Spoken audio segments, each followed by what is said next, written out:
Boa noite.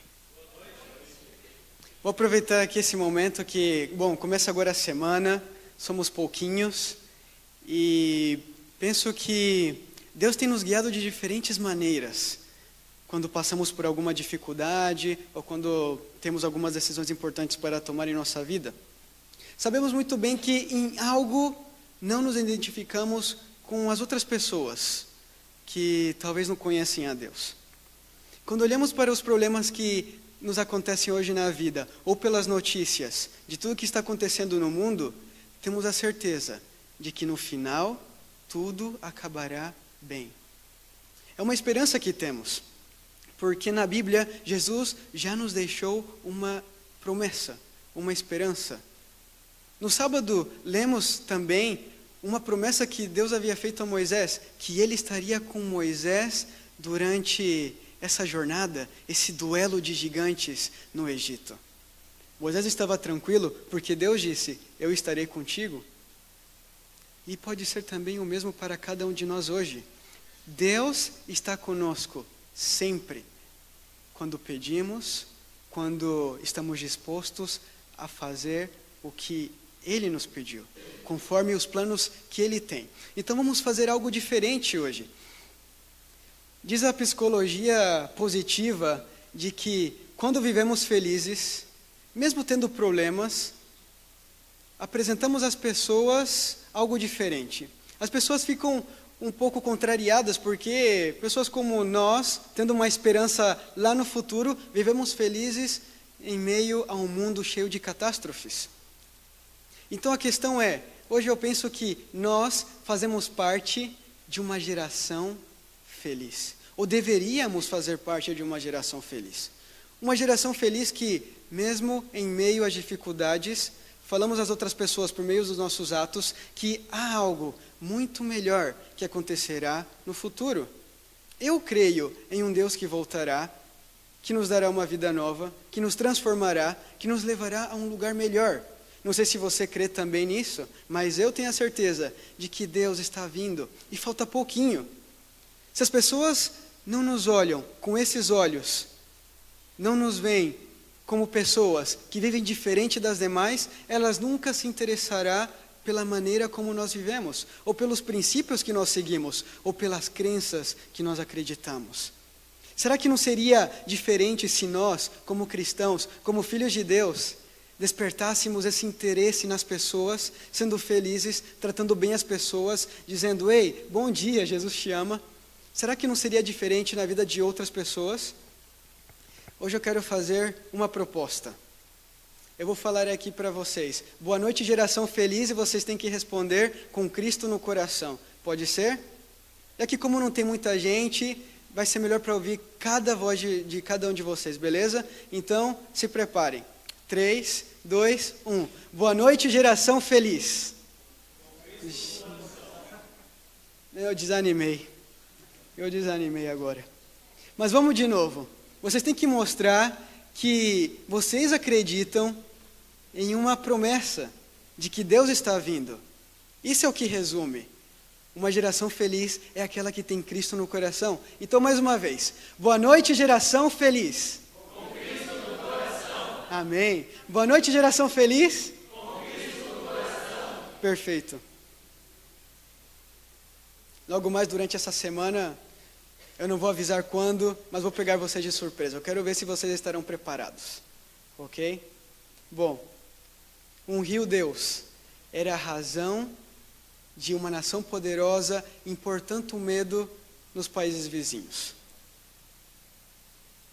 Depois do que aconteceu, as pessoas estavam esperando qual seria o próximo truque que Moisés, o libertador, tiraria de suas mangas.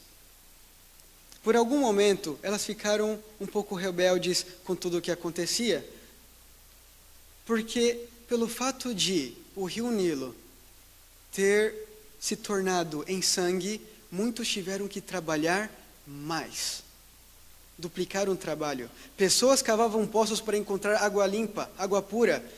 Pessoas trabalhavam mais para compensar os dias perdidos, porque agora o rio Nilo estava em sangue. O maior símbolo de prosperidade, de vida do Egito, agora havia se tornado um símbolo de morte, de impotência, de uma nação fraca.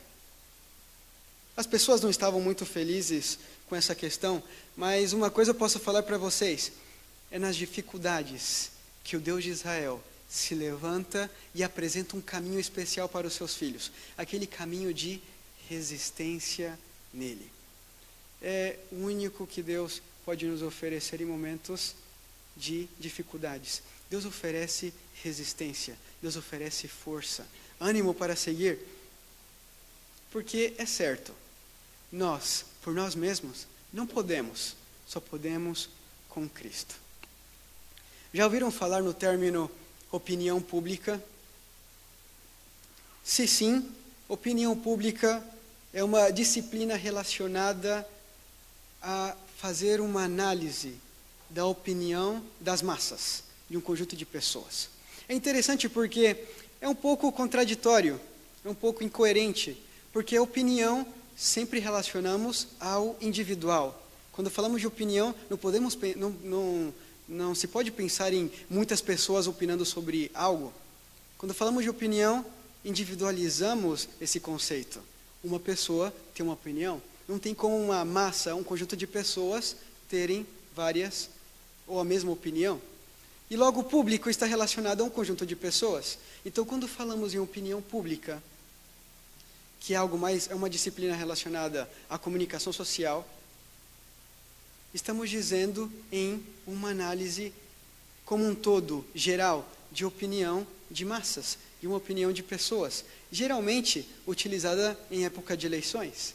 Muitos querem saber os resultados das pesquisas, quem está na frente e quem não, então começam a fazer essas estatísticas, pesquisas do que as pessoas pensam.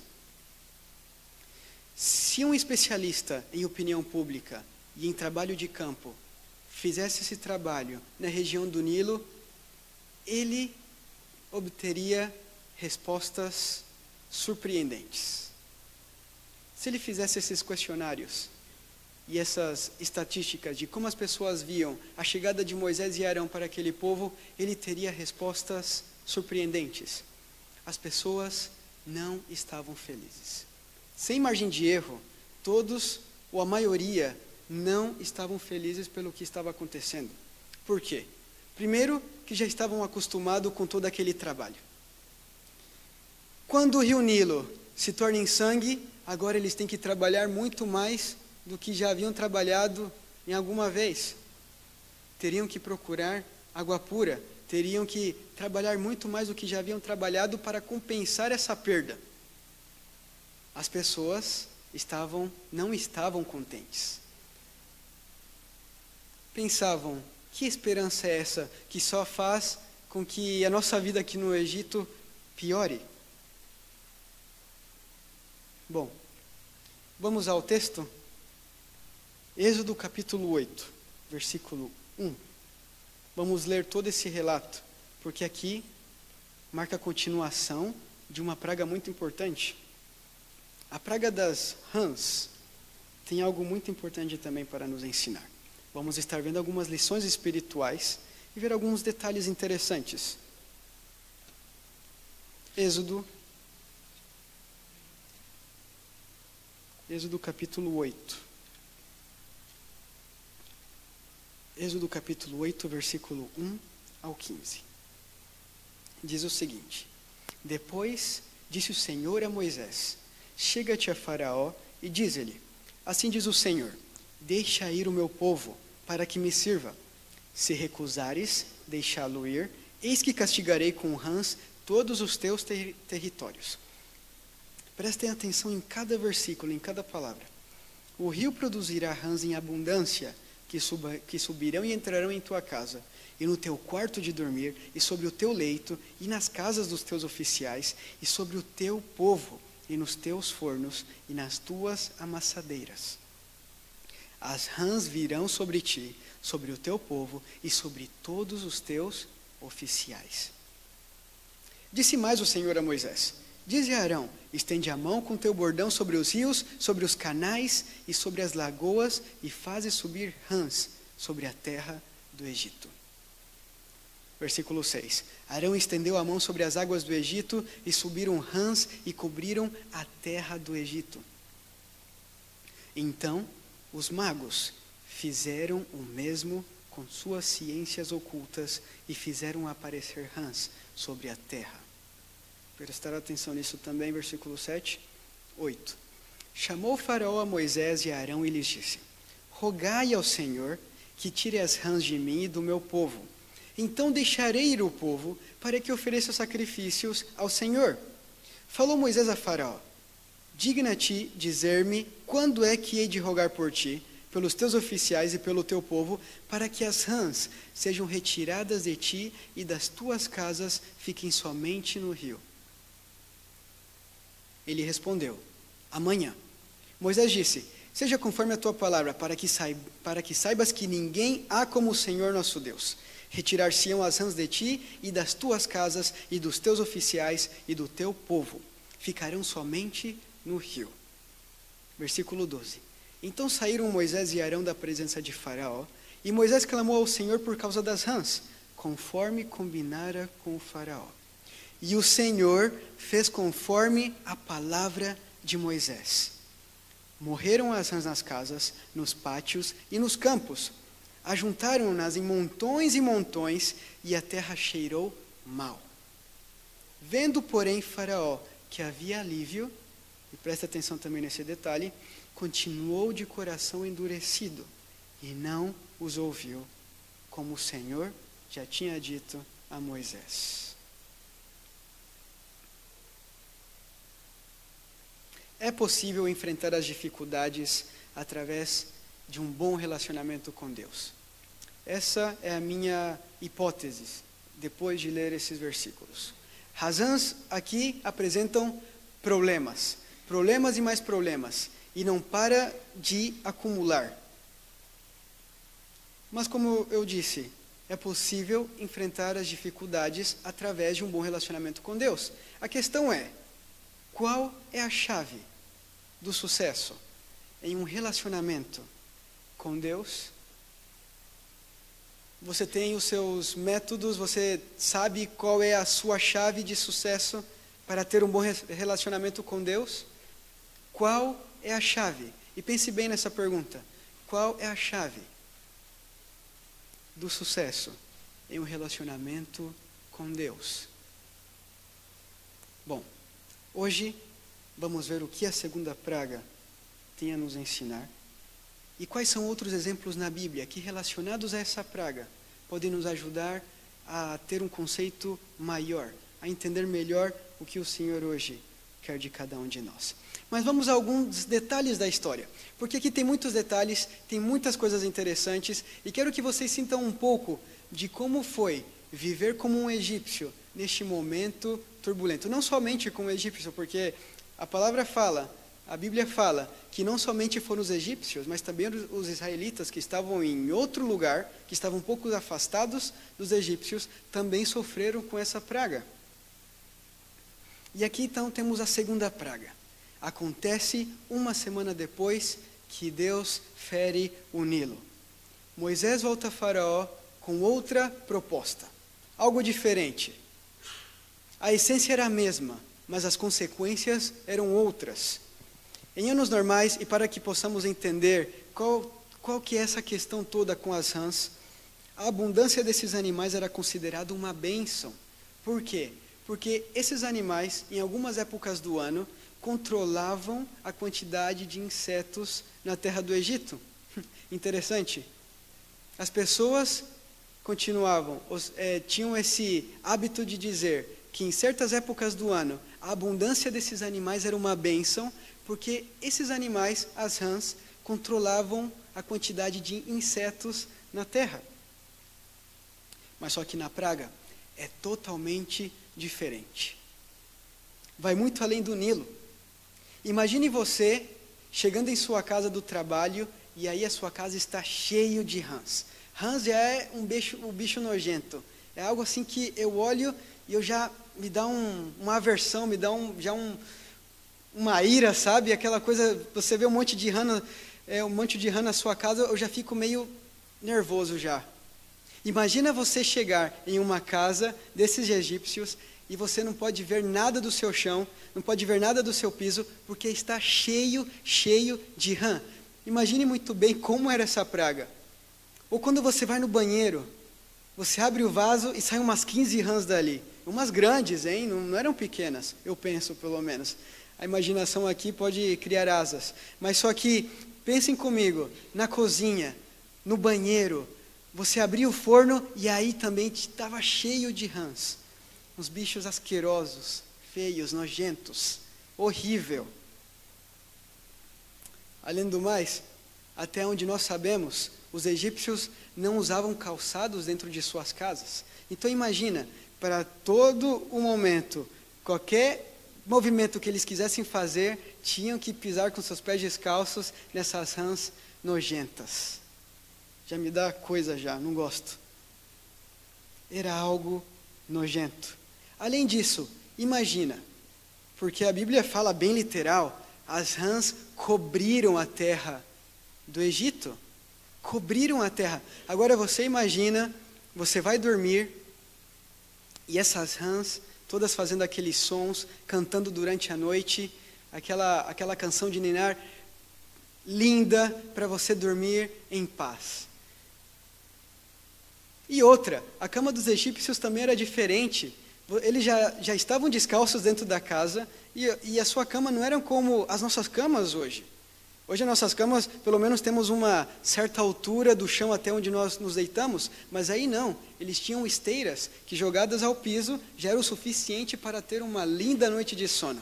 Agora imagina, você deitar em sua esteira confortável, cheia de rãs. Eu não quero nem imaginar, porque já tive algumas experiências em casa de rãs que morávamos perto de uma lagoa, e quando chovia aumentava mais, então era um momento em que as rãs saíam também. E lembro de um dia que entrou um monte não eram rãs, eram sapinhos, né? E entraram um monte na casa e você já fica com aquela coisa assim, era horrível. Imagina você, como um egípcio, entrar em sua casa, dormir e ver essas rãs em todos os lugares. Não tinha nenhum lugar salvo. A Bíblia diz, toda a terra do Egito foi coberta por bichos asquerosos, nojentos, como as rãs. Mas aqui, Deus, ele combate alguns dos deuses dos egípcios. São 2, para ser exatos. E aqui eu vou mostrar para vocês um desses deuses, porque estão todos relacionados com o rio Nilo. O Deus Nilo. Ontem vimos que, quando o Nilo se tornou em sangue, Deus estava combatendo contra 3 deuses do Egito. Um deles era Api, e Api também estava sendo combatido nesta praga das rãs. Outro deus, e que vocês ainda não viram, e mostro agora, era esse, Heket. Era representada por uma rã. Não sei se vocês podem ver bem, mas a sua cabeça era a cabeça de uma rã. E era assim, tinha um poder criador. Poderia ser conhecido como a deusa da fertilidade também. Além disso, era a deusa que ajudava as mulheres no momento do parto. Heket. Uma deusa representada pelas rãs. Sabemos todos que eles adoravam também esses animais. A rã, para eles, era o símbolo de Heket. Mas bom, continuamos. O sapo, ou a rã, era considerada uma representação dessa deusa que acabamos de ver. Era a esposa do Criador do mundo e a deusa da natalidade, do nascimento. O povo da terra tinha de reunir os corpos em decomposição dos sapos e das rãs que estavam aí e colocá-los em pilhas. Eram tantas as rãs que no momento em que todas essas rãs morreram, eles tinham que ajuntar esses corpos que estavam em decomposição e colocá-los em pilhas. Horrível.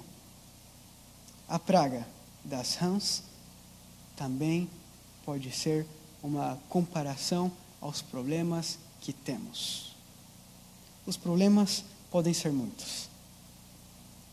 E assim como as rãs nos deixam mal pelo cheiro, pela podridão, pelas dificuldades, para onde vamos? Se relacionamos os nossos problemas com as rãs, sempre há problemas. Há um personagem na Bíblia que passou por diversos problemas, mas também reconheceu que Deus era a base da sua confiança. Deus era o seu Senhor. Esse personagem errou muitas vezes, assim como eu também errei muitas vezes. Davi errou muito, mas se colocou também nas mãos de Deus. Todas as vezes que ele errava, Davi, segundo o coração de Deus, reconhecia os seus pecados. Davi, quando estava sendo perseguido por seu filho Absalão, passava por esses momentos de sapo, por esses momentos de rãs, de preocupação, de estresse, de problema. Ele tinha medo, porque em qualquer momento o seu filho poderia se aproximar e atacá-lo e tirar a sua vida. Era o que Absalão queria, tomar o reino do seu pai. Davi, por muitos momentos, errou, e então ele foi colhendo essas consequências. Foi necessário um versículo de erro para logo desencadear uma série de ações, uma série de consequências. Uma família que deveria ser o exemplo do reino, a família real. Mas não foi isso que aconteceu. Davi muitas vezes faltou com justiça. Não foi justo o suficiente com seus filhos e tampouco os ensinou da maneira correta. Logo, despertou uma ira em Absalão, que decidido queria matar o seu próprio pai para tomar o seu reino. Davi, nesses momentos de angústia, que reconhecia que estava mal, que já não podia continuar, porque tinha gente querendo matá-lo, escreveu um salmo muito especial, que reflete muito bem essa questão da confiança, essa questão também dos problemas, e de como devemos nos comportar, de como nós devemos deixar com que a nossa confiança esteja em Deus em todos os momentos. Davi, quando tinha medo, escreveu o Salmo 3. Se vocês querem acompanhar, Salmos capítulo 3.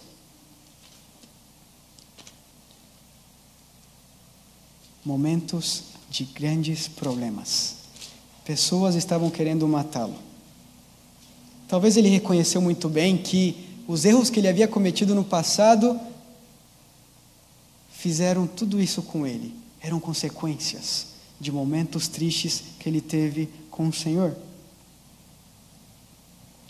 Salmos capítulo 3. Senhor, como tem crescido o número dos meus adversários. São numerosos os que se levantam contra mim. São muitos os que dizem de mim, não há em Deus salvação para ele. Aqui Davi se apresenta como aquela pessoa que está com medo, que está angustiado, que já não tem mais esperanças, porque os erros que ele havia cometido foi o que levaram ele a estar neste momento. Senhor, é grande o número dos meus adversários.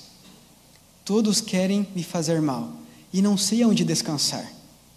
Logo no versículo 3 diz, porém tu, Senhor, és o meu escudo, és a minha glória, e o que exaltas a minha cabeça. Com a minha voz clamo ao Senhor, e ele do seu santo monte me responde. E logo, Davi escreve, para mim particularmente, um versículo muito importante, que deixa aberta toda essa questão da confiança que nós devemos ter em Deus. Deito-me e pego no sono. Acordo, porque o Senhor me sustenta. Davi aqui não diz, deito-me e pego no sono porque ele estava cansado ou porque ele estava doente. Não era esse o sentido que ele queria dar ao texto. Ele não estava falando que, por ele estar cansado, neste momento ele estava descansando. Ao contrário, ele não deveria nem descansar porque o seu filho, com o exército, estava perseguindo ele para matá-lo. Como descansar em circunstâncias assim? Aqui não havia tempo para o descanso. Ele tinha que continuar fugindo. Mas só que ele é bem claro, ele diz, porém tu, Senhor, és o meu escudo. Quando ele fala, deito-me e pego no sono, acordo, porque o Senhor me sustenta.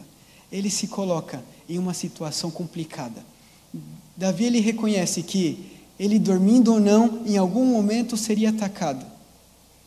Mas ele descansava, porque tinha confiança de que Deus o faria descansar seguro.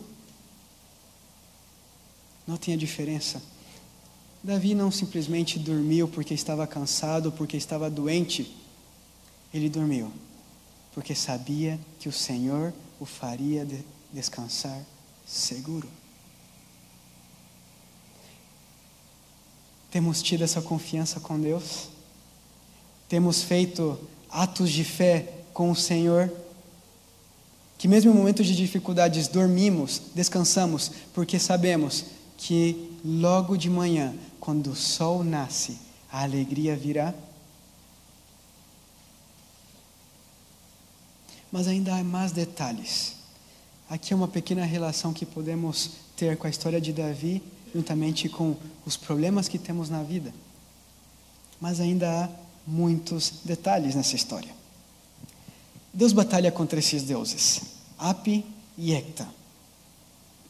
Isso acontece onde os egípcios estão e onde os israelitas também estão. Não há uma diferença de povos ainda. Penso que Deus fez isso para fortalecer mais o seu povo, colocá-los em meio desses problemas, as rãs, os sapos, para que eles pudessem se preparar melhor para as próximas pragas que viriam, mesmo não tendo nenhuma relação com o povo de Israel.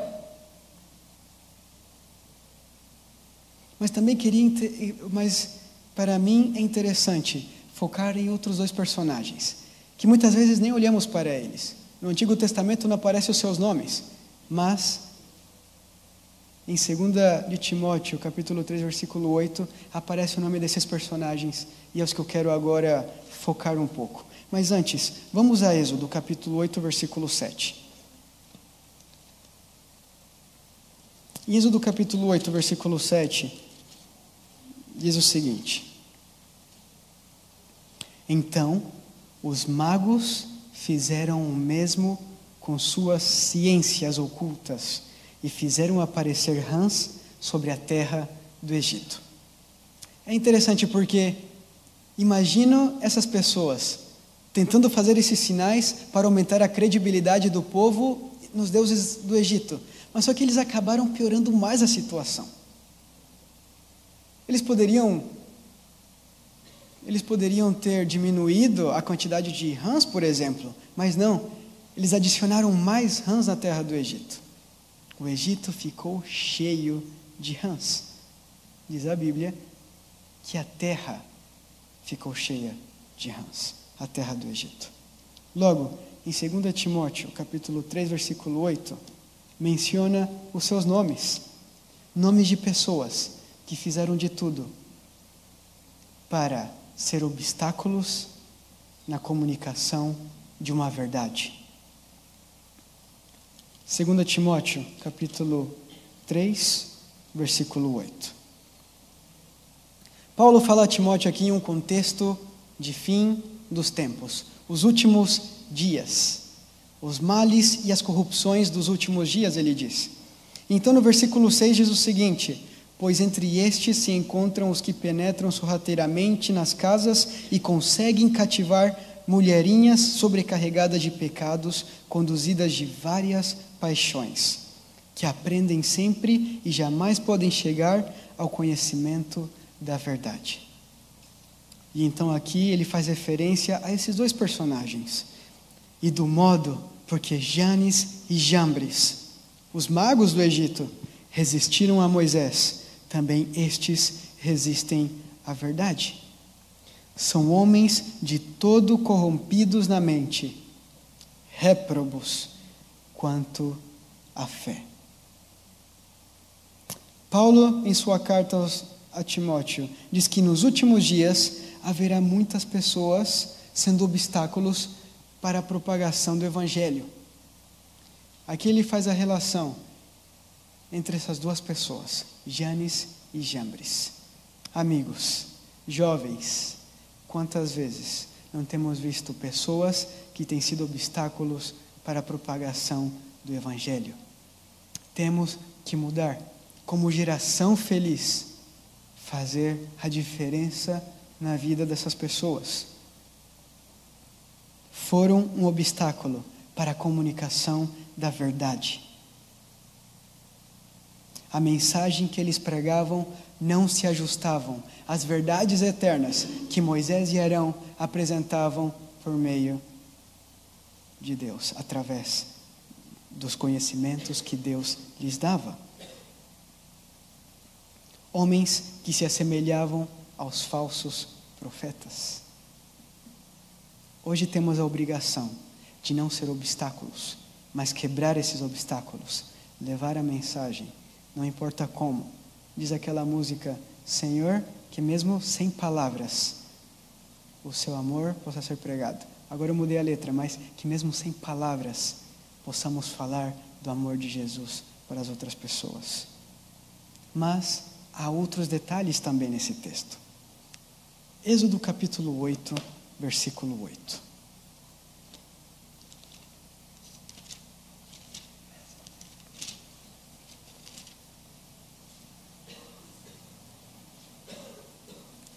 Diz o seguinte, Êxodo capítulo 8, versículo 8.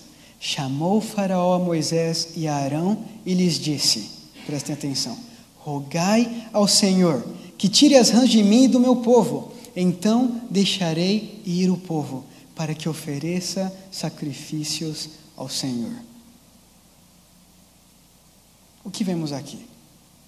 Um faraó, alguém que não crê no Deus vivo, que não acredita nesse Deus de poder, suplicando a Moisés que orasse a Deus, pedindo-lhe que as rãs, que essa praga fosse logo terminada. Só pelo fato do faraó ter suplicado isso a Moisés, isso nos mostra que ele sabia muito bem quem era o autor dessa praga. Quem era o autor, podemos até dizer, desse milagre. Porque Deus tem o simples objetivo de salvar o seu povo. Mas aqui o faraó, aquele faraó, que não queria deixar o povo ser liberto, reconheceu que havia um Deus, que havia um autor dessa praga e que ele era o único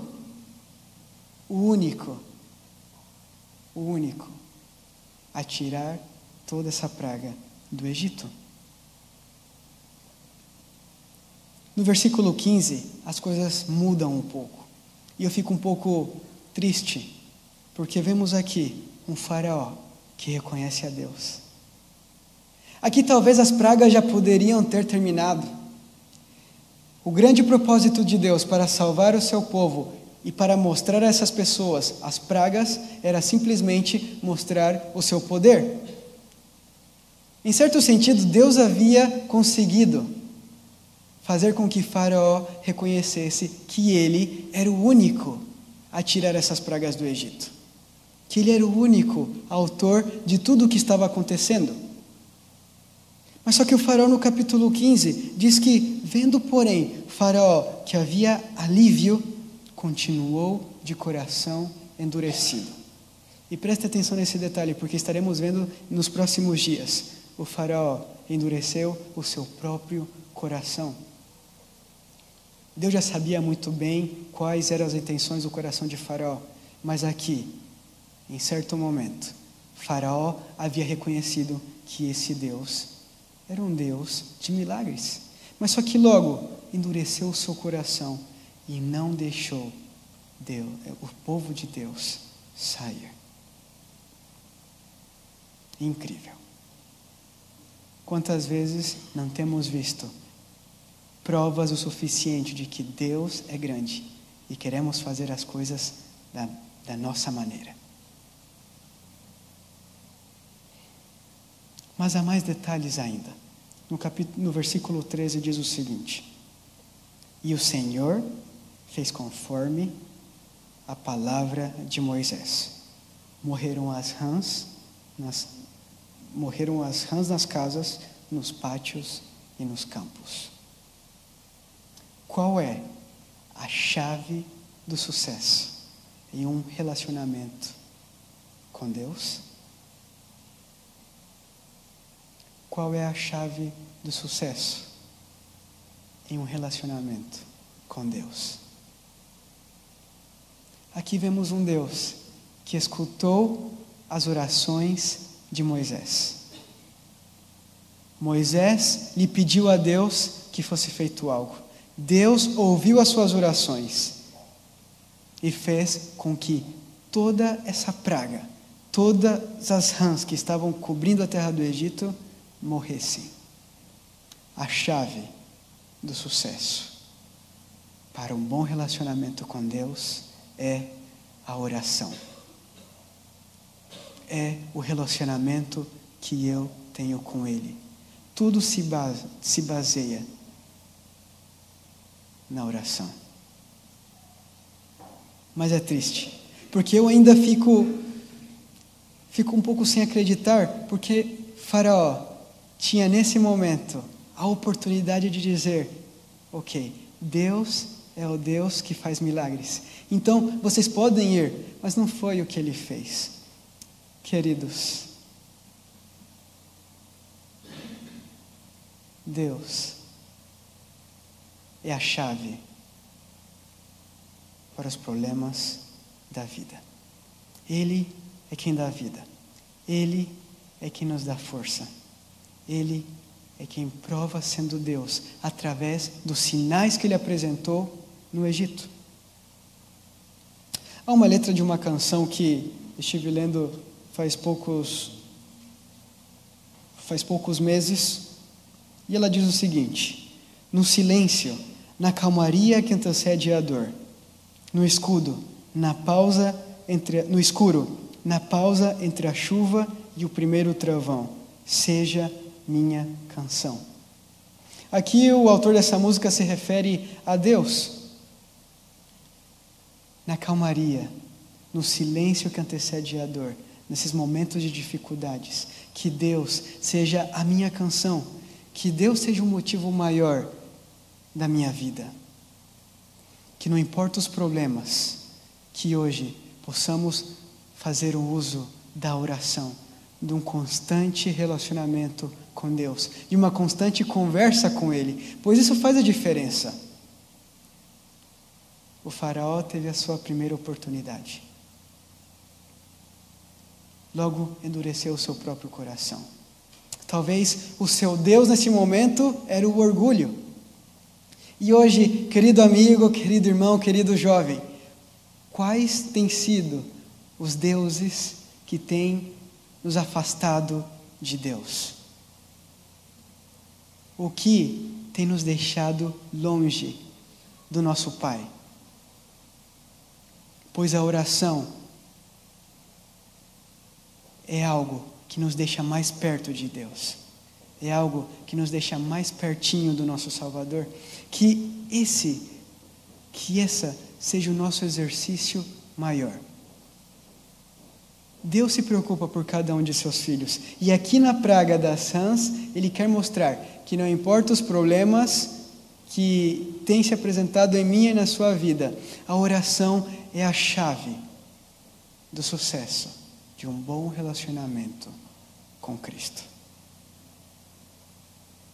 Que Deus possa ser a minha e a sua canção em todos os segundos, em todos os minutos, em todas as horas.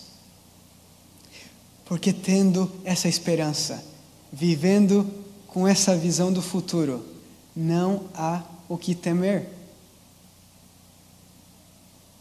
Não há o que temer sobre o que virá.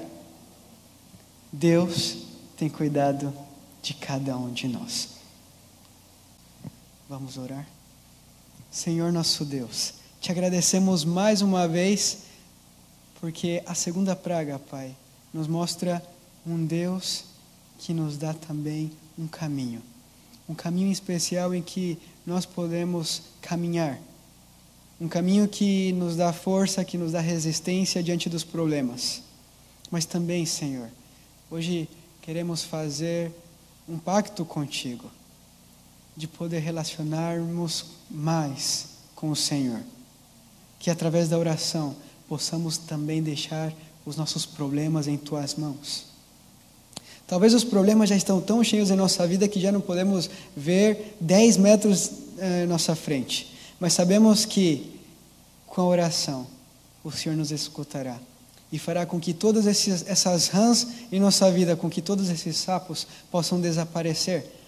Porque sabemos muito bem que o Senhor é um Deus que está disposto a cuidar dos seus filhos. Hoje te agradecemos por estes lindos momentos aqui. Que hoje também, Pai, o Senhor possa nos ajudar a aprender a confiar mais em Tuas promessas.